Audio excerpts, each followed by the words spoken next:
Muito bom dia, irmãos e amigos. É um prazer imenso rever os irmãos aqui da igreja em Santa Terezinha.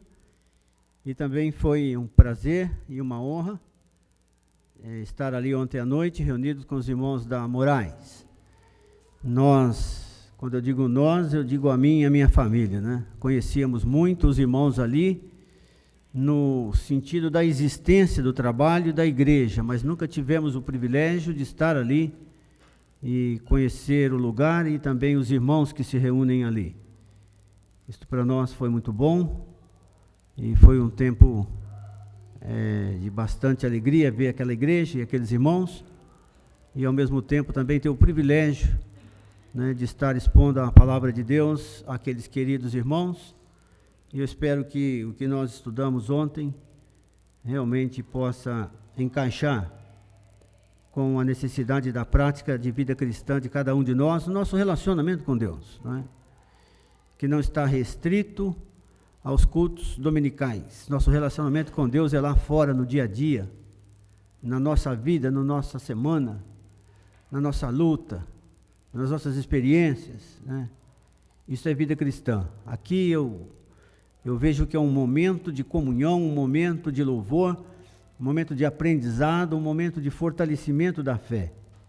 Mas a nossa vida cristã é melhor desenvolvida quando nós estamos lá no mundo e nós reassumimos, né, o dia a dia da nossa vida, os fatos que estão inerentes a ela, né, e como nós estamos, né? Lembramos do Senhor Jesus quando Ele disse: no mundo tereis aflições, né?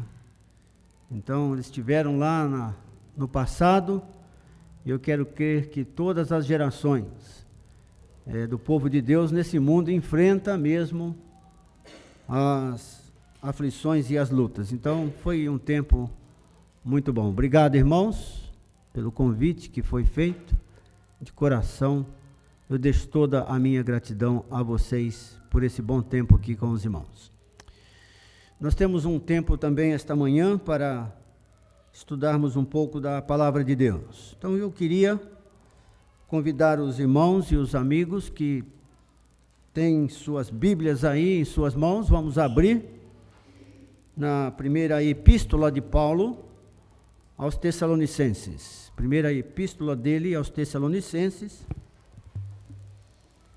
E nós vamos dar uma olhada no capítulo 1.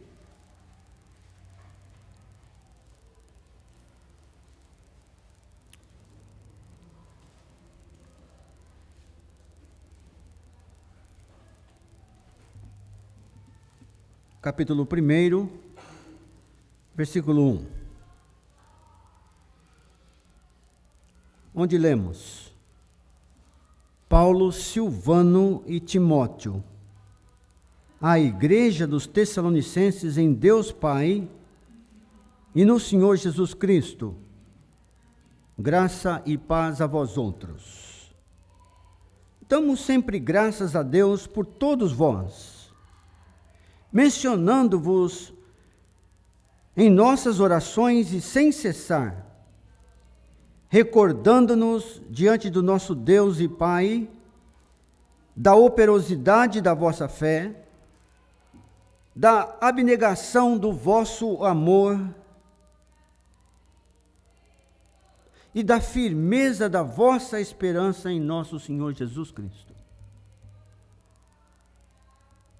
Reconhecendo, irmãos, amados de Deus, a vossa eleição, porque o nosso evangelho não chegou até vós tão somente em palavra, mas sobretudo em poder no Espírito Santo e em plena convicção, assim como sabeis ter sido o nosso procedimento entre vós, e por amor de vós. Com efeito vos tornastes imitadores nossos e do Senhor, tendo recebido a palavra, posto que em meio a muita tribulação, com a alegria do Espírito Santo, de sorte que vos tornastes um modelo para todos os crentes na Macedônia e na Acaia,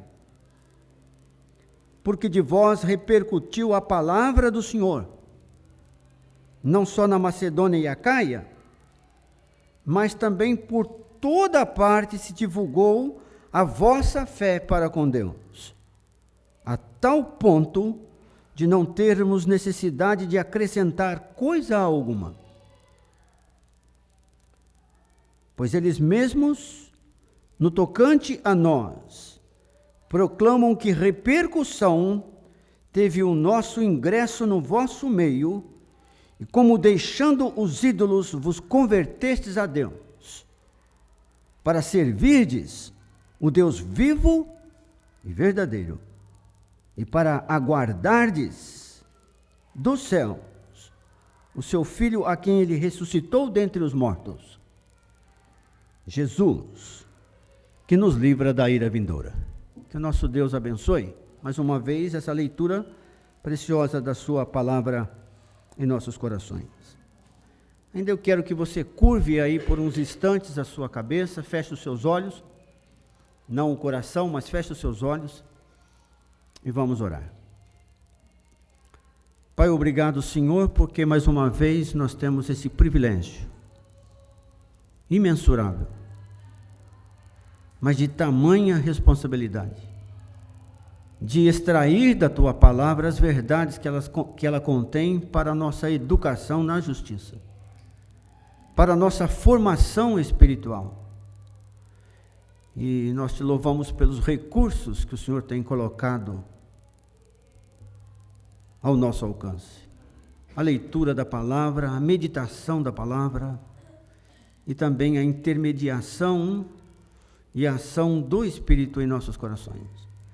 Nós aqui queremos lembrar, ao iniciar, Senhor, os nossos pensamentos, do pedido do Teu servo no passado, quando ele disse: desvenda os meus olhos, Senhor, para que eu contemple as maravilhas da Tua lei. Que possa ser assim com cada um de nós.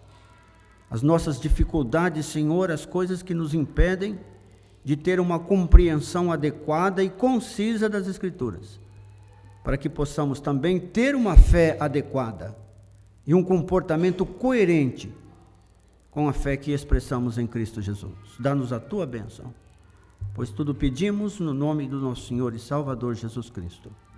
Amém.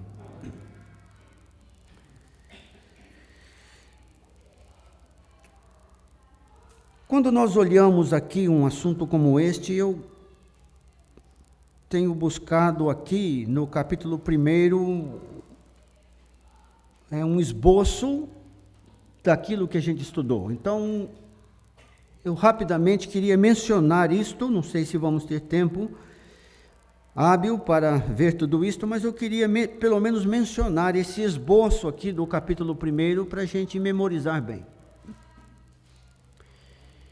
No capítulo 1, nós vamos ter aqui a igreja exemplar.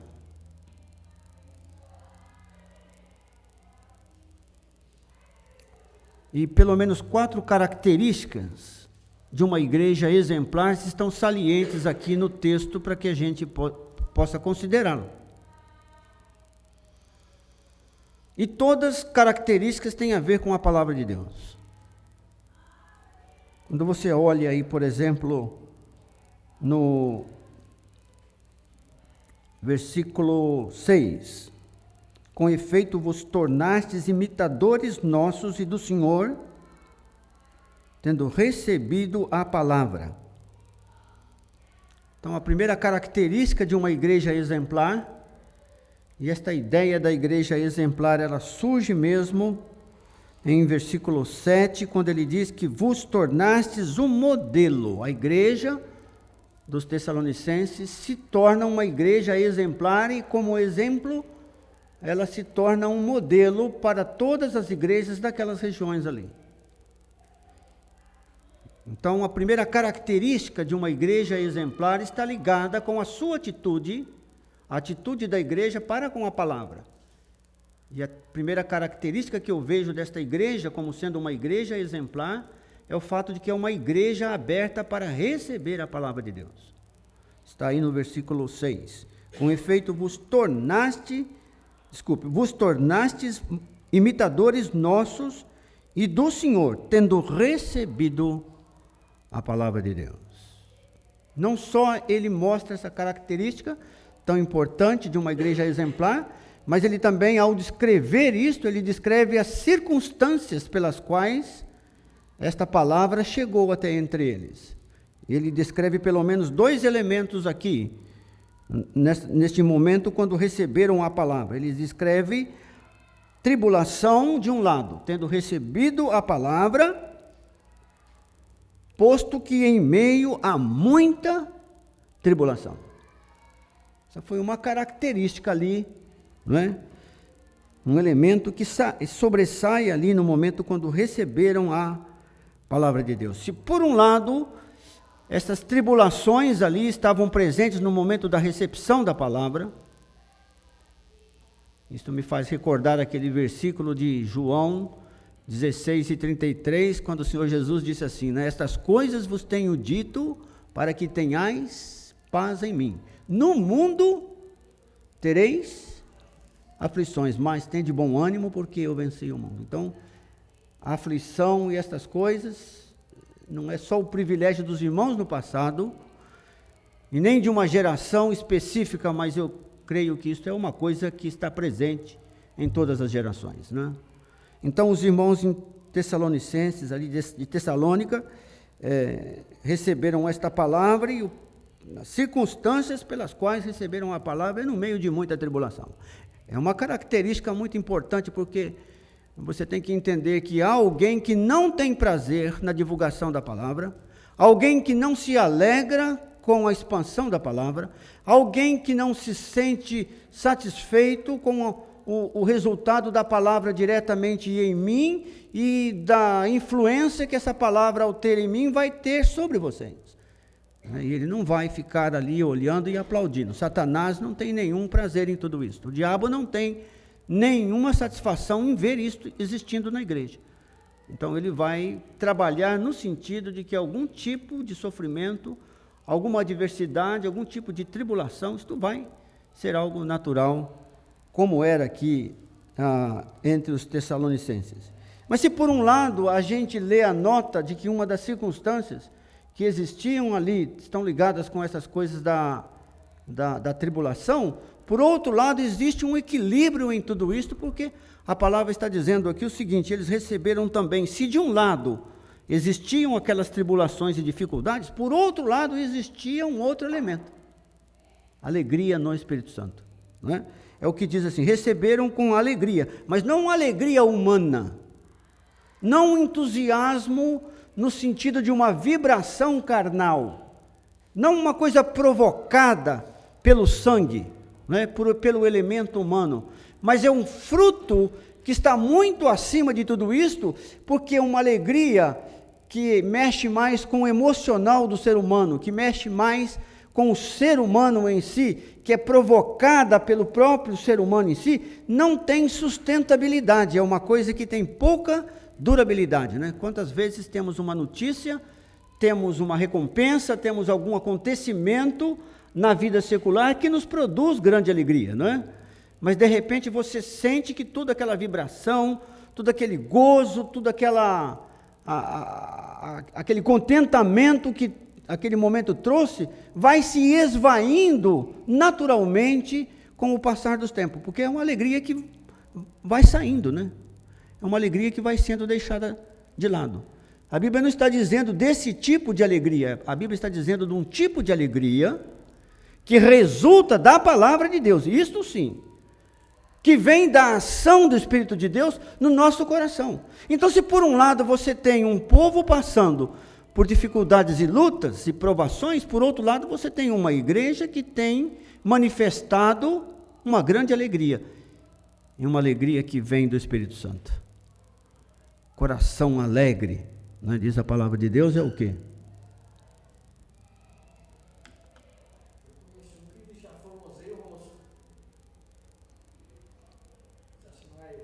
É esse mesmo.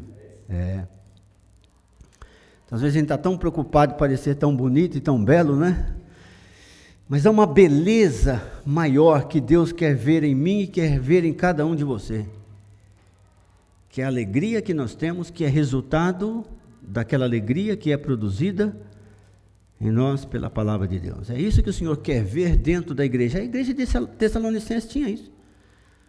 Os irmãos tinham tribulação, os irmãos tinham dificuldades, mas tinham também a manifestação da alegria, a alegria do Espírito Santo. Que essa é a que perdura, é a alegria completa, né?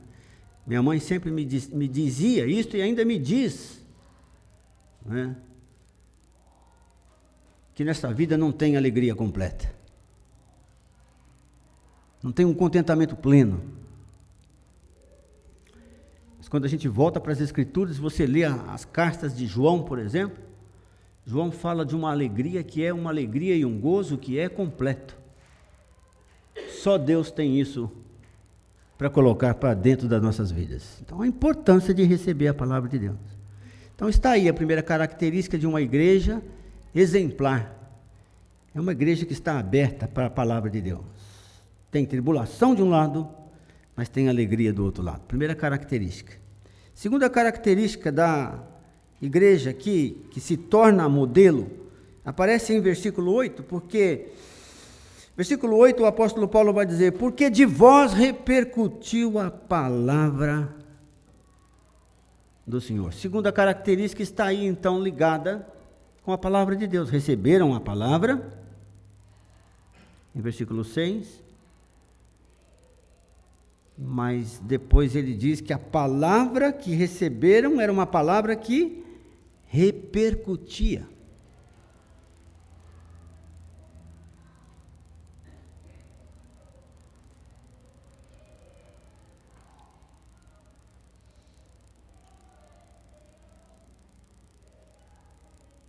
Não só na Macedônia e Acaia, essa repercussão da palavra produzia impacto, mas também por toda parte se divulgou a vossa fé para com Deus. Quantas vezes a gente ouve notícias do povo de Deus? Quantas vezes a gente ouve comentários acerca dos servos de Deus? Me aborrece profundamente quando alguém vem até a mim simplesmente com interesse meramente de comentar os fatos para poder apenas divulgar esses fatos. Isso tem uma palavra forte e negativa. Mas muitas vezes a gente vê que são comentários que só geram fofoca, que só geram dificuldades, que só traz dor, que só traz tristeza e que não edifica. E muitas vezes certos acontecimentos de dentro da igreja, que deveriam ficar dentro da igreja, que deveriam permanecer dentro da igreja local e que deveriam ser tratados dentro da igreja local, muitas vezes são estas coisas que estão repercutindo lá fora. São essas coisas que estão sendo levadas quando não deveriam ser levadas. São coisas que deveriam ser abrigadas dentro do contexto da igreja, e os líderes da igreja e os responsáveis pela igreja do Senhor é que deveriam cuidar disto, e estas coisas nunca deveriam saltar os limites do povo de Deus. Mas lamentavelmente, infelizmente, não é isso que acontece. E eu me aborreço muito, mas me aborreço mesmo, quando sou abordado por certas coisas que, puxa, vamos repercutir da igreja local outras coisas, vamos fazer soar, porque a expressão do verbo repercutir, isso tem a ver com repercussão, e a gente lembra muito dos instrumentos musicais que são aqueles instrumentos de repercussão, que repercute o som, não é?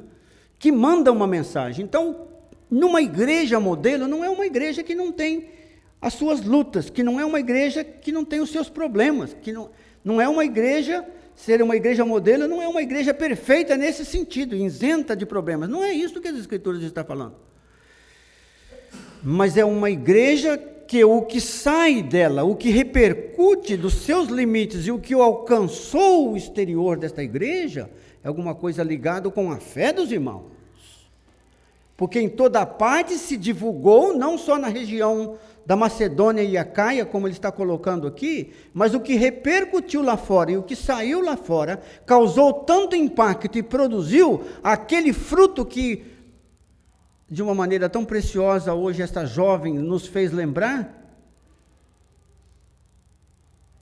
Eu sou agricultor, né?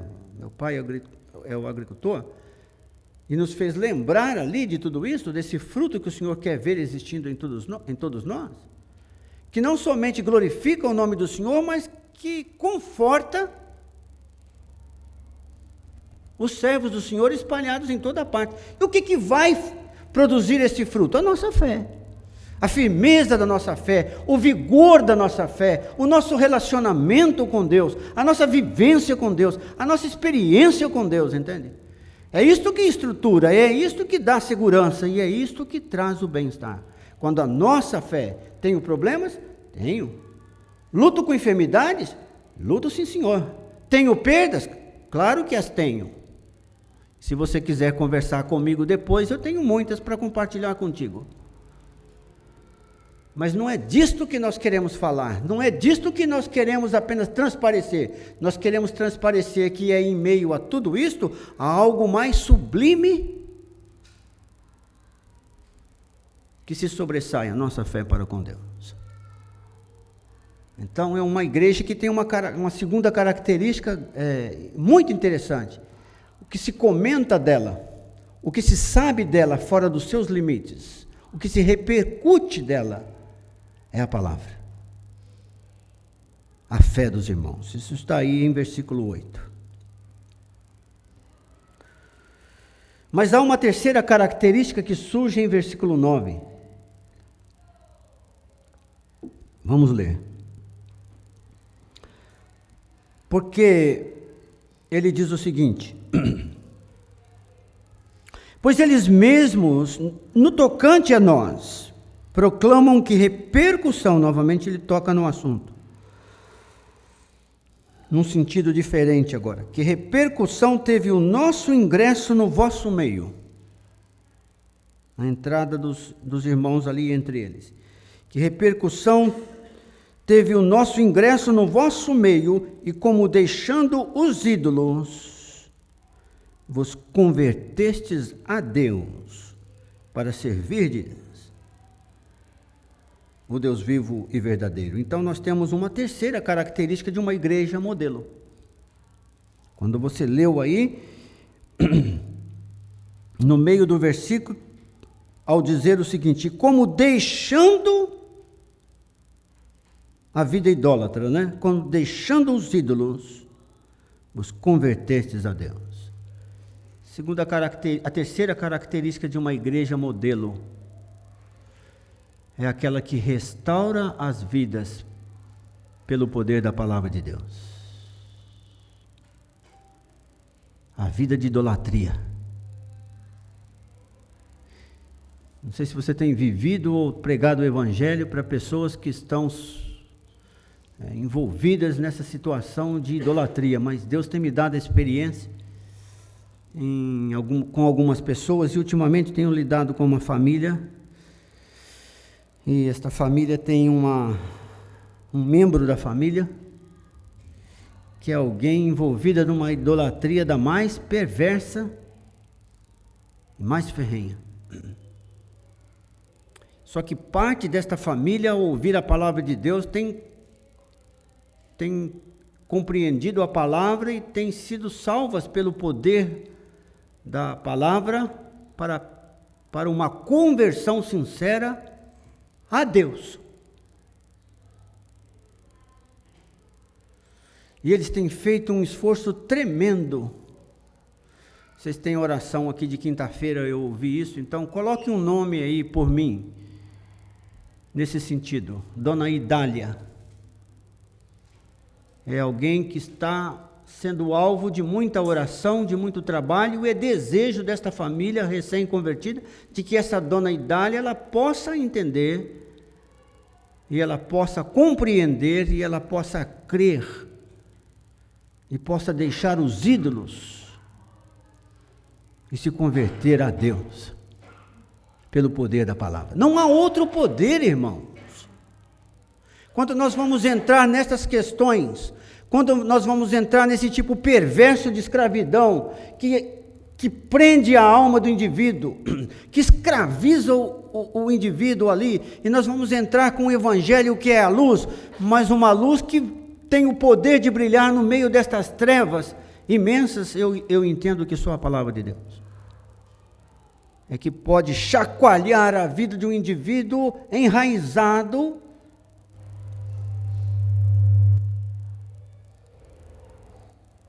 e preso no reino das trevas, de tal maneira que só entendo que há um poder que possa livrar, e não é outro senão a palavra de Deus, restaurar as vidas das pessoas, é por uma pregação da palavra de Deus.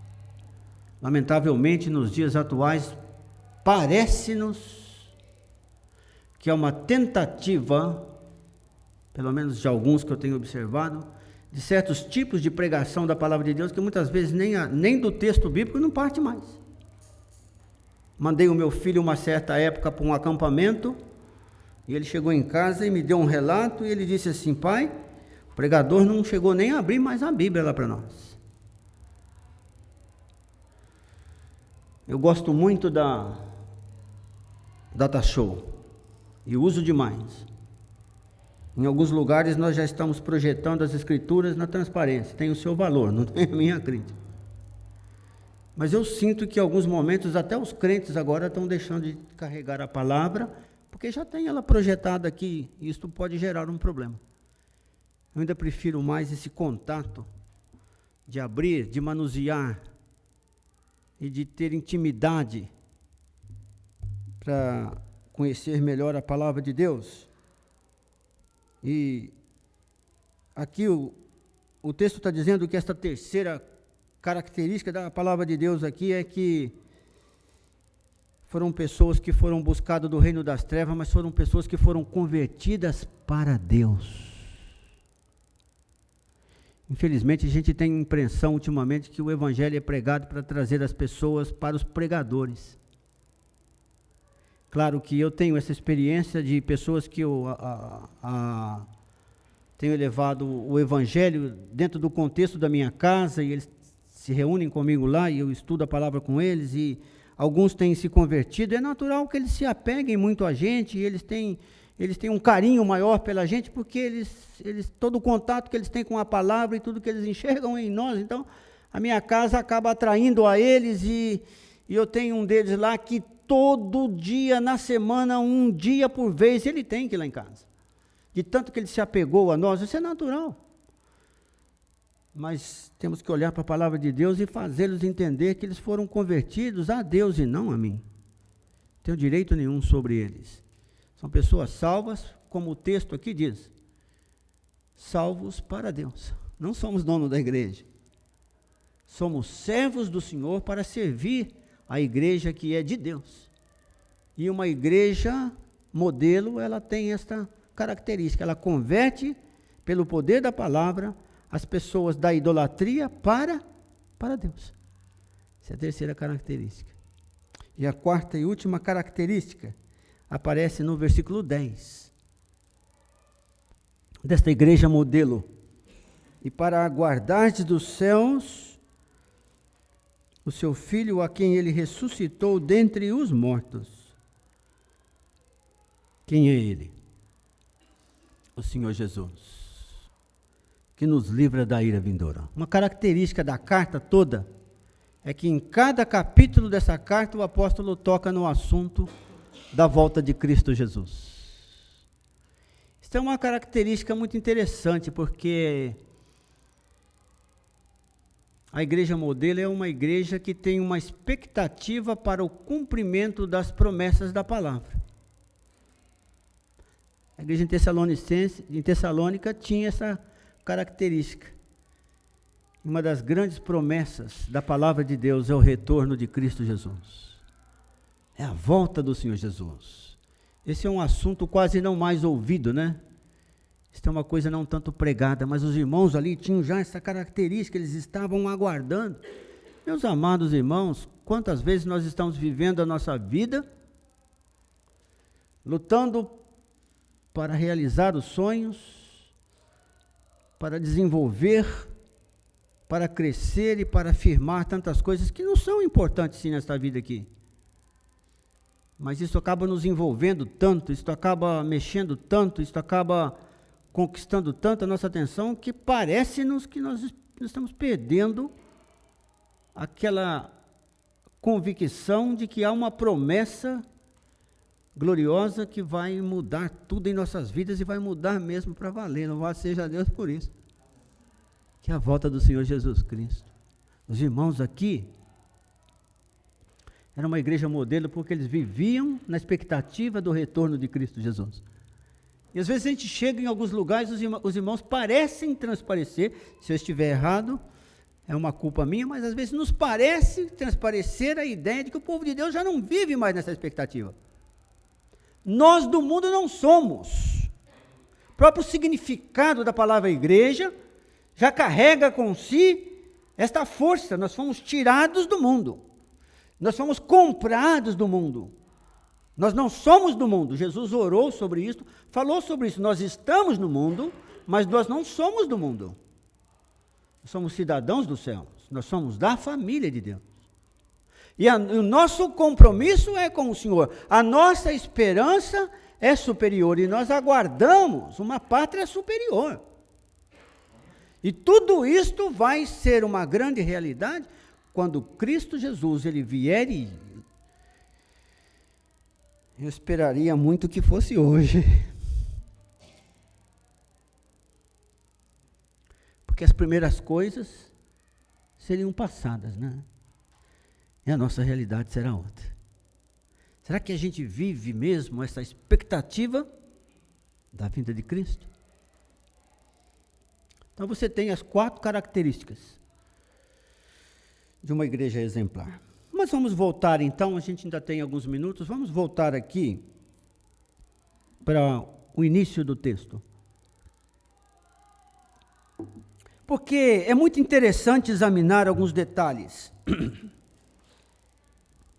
No versículo 2, o apóstolo diz o seguinte: damos sempre graças a Deus por todos vós, mencionando-vos em nossas orações e sem cessar, recordando-nos diante de nosso Deus e Pai, da operosidade da vossa fé. Novamente, essa questão da fé, essa questão do poder da fé, esta questão do exercício do mecanismo da fé, não é uma coisa morta, não é uma coisa estática. A nossa fé é alguma coisa que realiza algo, é alguma coisa que opera algo, e opera algo em nós, e opera algo concernente ao Evangelho de Deus por meio de nós. E o apóstolo Paulo, ele entra nessa questão aqui, da importância da fé, a operosidade da vossa fé. Teríamos que estudar melhor e examinar isso nas Escrituras, como que a fé tem muito para operar. A nossa confiança em Deus, a nossa segurança no Senhor. A vida cristã, Paulo vai falar lá em Colossenses 2, me parece que do versículo 4 até o versículo 7, alguma coisa sobre fé, e num determinado momento, me parece versículo 6, ele diz assim, ora, assim como recebestes a Cristo o Senhor, assim também andai nele.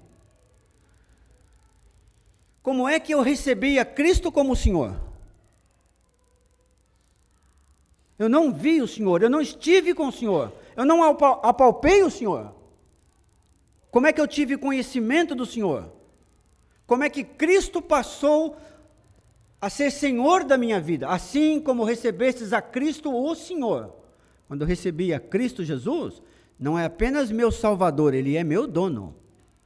É alguém que tem propriedade da minha vida. É meu Senhor. Então eu recebi como meu Senhor. E Paulo está dizendo, assim como recebeste, ele fala da forma. Assim como recebestes, assim também andai nele. De que forma foi que recebi a Cristo? Por meio da fé. Porque o assunto ali está envolvido fé. Recebi-o pela fé.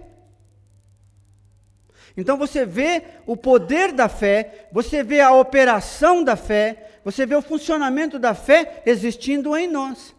Não existe vida cristã se, em primeiro lugar, esta fé não operar em nós mesmos.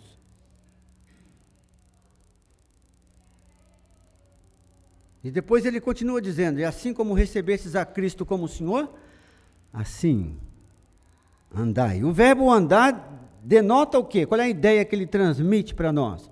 De ação, de movimento. Assim também andai nele. Então, o apóstolo está dizendo que a operação da fé nesse sentido também, ela é importante não apenas para trabalhar o interior da minha vida, porque ao receber Cristo como meu Senhor, o lado que foi trabalhado em mim foi o meu lado interior, foi o meu coração, foi as minhas convicções, e ele vai falar de convicção aqui, mas foi trabalhado tudo pela minha fé, alguma coisa que funcionou e funciona dentro de mim. Mas depois há algo que vai fazer a fé, que é um funcionamento para fora de mim, que é ditado pelo interior. A minha conduta, o meu comportamento, o meu andar, o meu viver. E Paulo vai dizer o seguinte, então não tem um jeito de começar a vida cristã e outro diferente de continuar a vida cristã. Você começa com Deus pela fé, a operação da fé, e você vai continuar se conduzindo e vivendo e andando perante o Senhor pela fé. Ora, como recebestes a Cristo o Senhor? Como foi que recebi a Cristo como Senhor? Pela fé. Como é que eu vou andar nele agora? Pela fé. Aquele texto de 1 Coríntios 13, acho que é o texto certo, ele diz assim, agora permanecem 3 coisas. Qual é a primeira? A segunda e a última, o amor. Você percebe que os 3 elementos, o primeiro que surge ali é a fé? Porque tudo começa com a fé. Mas o apóstolo então continua, da abnegação do vosso amor e da firmeza da vossa esperança em nosso Senhor Jesus Cristo. Eu vou deixar isto para você dissecar melhor no seu estudo bíblico, sobre amor e firmeza da esperança que há no Senhor Jesus, por causa do nosso tempo, né? Porque ele diz, prosseguindo o assunto, reconhecendo, irmãos, amados de Deus, a vossa eleição, porque o nosso evangelho não chegou, note bem isto, porque o nosso evangelho não chegou até vós tão somente em palavra. A pregação do evangelho, ela não se resume pura e tão somente em palavras. Não é que não tem conteúdo de palavras, mas ela não funciona só assim. Teríamos que ter um tempo melhor para poder entender este assunto de palavra que ele põe aqui, mas em contrapartida eu quero lançar um pouco de luz no seu raciocínio, quando você volta para outra carta que ele mesmo escreveu aos Coríntios, a primeira carta, ele vai falar alguma coisa nesse sentido no capítulo 1 ali, quando ele diz que o Senhor não enviou ele para batizar, mas para fazer o quê? Pregar o evangelho, não com sabedoria de palavra, sabedoria humana, intelectualidade, conhecimento, puro e tão somente, não com sabedoria de palavra, porque se o evangelho, Paulo está dizendo ali, funcionasse desse jeito, ele está dizendo o seguinte, para que não se anule a cruz de Cristo. E aqui ele diz, de maneira muito clara, porque o nosso evangelho não chegou até vós tão somente em palavras, chega em palavra, mas sobretudo chegou em poder. Romanos capítulo 1, versículo 16, o apóstolo Paulo coloca ali a sua convicção e a sua postura em face ao evangelho. Pois não me envergonho do evangelho, porque ele é o poder de Deus E aqui ele novamente traz este assunto, né? O Evangelho chega em palavra, mas chega até aqueles que nos ouvem, e os Tessalonicenses não foram diferentes, chegou também no poder do Espírito Santo. Sabe, irmãos, isso daqui nos faria voltar um pouco lá para Mateus capítulo 7, no finzinho do Sermão do Monte, quando a Bíblia diz assim, tendo ele terminado de proferir estas palavras, falando de Cristo Jesus, a multidão ali que ouvia ficaram o quê? Admiradas. Porque ele as ensinava, as palavras, não como, com autoridade, não como os escribas e os fariseus. Se você recordar um pouco do livro de Atos, no começo, a Bíblia sempre parece ter uma fórmula, ou um princípio, não sei, uma máxima, né? Que sempre a gente lê isso em Atos, né? Que diz assim, e homens cheios do Espírito de Deus se levantaram e falaram. Várias vezes você vai lendo isso. E homens cheios do Espírito de Deus se levantaram e falaram. É isso que traz poder, quando nós estamos cheios de um poder que não é humano, um poder que é o poder que vem da ação do Espírito de Deus. É quando Deus pode levantar-nos e nos capacitar, como a gente viu isto, vem essa autoridade que só a palavra de Deus dá na vida do pregador. Homens cheios do Espírito se levantaram e falaram. Hoje nós temos visto muitos homens se levantarem com a palavra de Deus,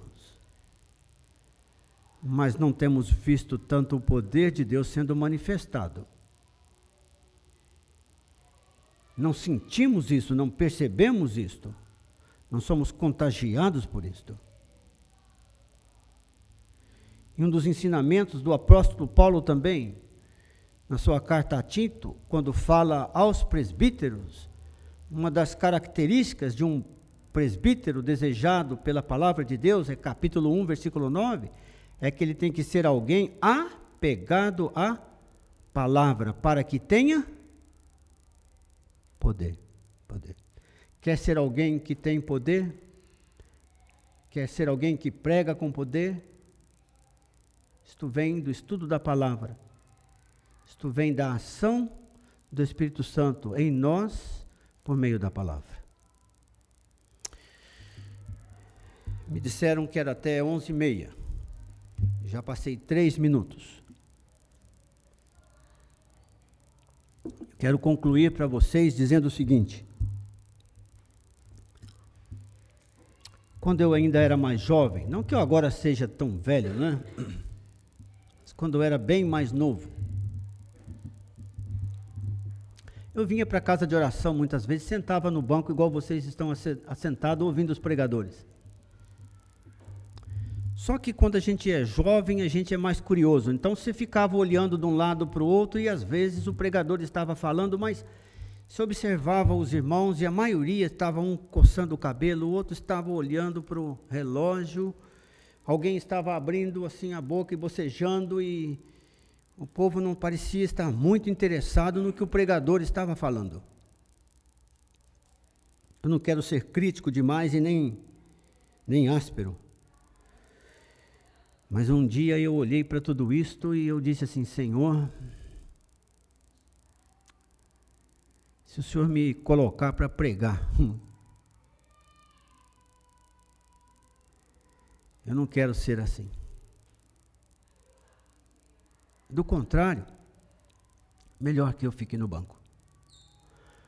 Porque se o que eu sinto agora, os irmãos sentirem o mesmo a meu respeito, melhor ficar no banco. E lembrei de um versículo que Moisés fala lá, numa situação muito especial, ele diz assim, Senhor, se tu não for conosco, não nos faça subir desse lugar. Esta é uma oração que sempre faço quando me levanto para pregar. Se não fores comigo, não me faça subir. Que Deus nos dê, irmãos, um maior desejo pela palavra, um maior apetite pela palavra, para que a gente diga como Jeremias disse: achadas tuas palavras, logo as comi, e as tuas palavras me foram gozo e alegria ao coração. Que o Senhor nos abençoe. Amém.